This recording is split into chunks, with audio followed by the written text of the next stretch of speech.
नमस्कार मित्रांनो, आजची आपली सकाळ झाली होती 10 वाजता, कारण शिवापूजन झालं होतं आपल्या घरी. तर बिलकुल सकाळ सकाळीच बहुत शिवा खाऊन घेतल्या होत्या आपण. तेवढ्यात ते ऋतिक पण येऊन गेला शिवा खायला. त्याला लगेच शिवा देत होतो, तेवढ्यात त्यानं मला काहीतरी दाखवत होतं. का दाखवून आला तर हे गिमली दाखवून आला. दिसतही नव्हती. हे पाय म्हणे 2 होते म्हणे 3 झाले म्हणे. अरे म्हणलं वाह!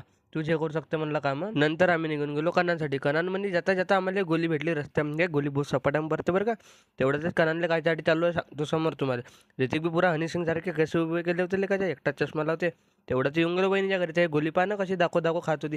म्हणलं बापू माघारी बनवून दे, मी दाखव दाखव खाईन. दे पापड बनवून चालू होते वहिनीच्या घरी. नंतर वहिनीच्या घरच्या काम होऊन गेलं, निघून गेलो कणांसाठी. तर कणांना काय चाललो सांगतो. पहिले येऊन गेलो चिंटू भाऊच्या दुकानामध्ये. चिंटू भाऊला दर्शन वगैरे दिले, पण चिंटू भाऊ माहित नाही काऊन तर कामालाच बनला होता पुरा मस्त. खांद्यावर दुपट्टा घेऊन ठेवला, शेतकरीच बनतो म्हणे तो. ऋतिक माहित नाही कोणाला पप्प्या देत राहायचं लेकाच्या. हाय याची लक्षणं काय बरोबर नाही वाटत मला. याच्या संग दूररात जायला लागणार. टेबलवर 2 गोल्या बसल्या होत्या. आता आपली गोली कुठं ऐकायला जाते. आपली गोली त्याला चिडवत होती. कार्यक्रमाला चाललो म्हणे, खाईन म्हणे चांगलं दहीवडे.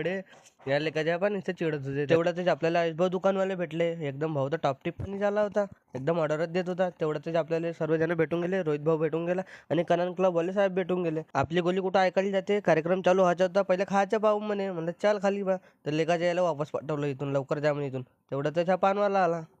हमको मारो, हमको जिंदा मत छोड़ो सालो। हम कोई मंदिर का घंटा है कि कोई भी आके बजा जाता है। देखो देखो, दरिंदगी चेहरे से टपकती है। नंबर 1 का कमीना है।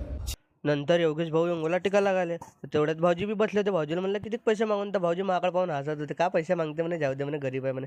तेवढ्यातच मग फोटो वगैरे काढायला येऊन गेलो स्टेजवर. फोटो वगैरे काढी, स्प्राईट वगैरे पाहून घेतली आणि निघून गेलो घरच्यासाठी. तर पब्लिक आजसाठी एवढंच.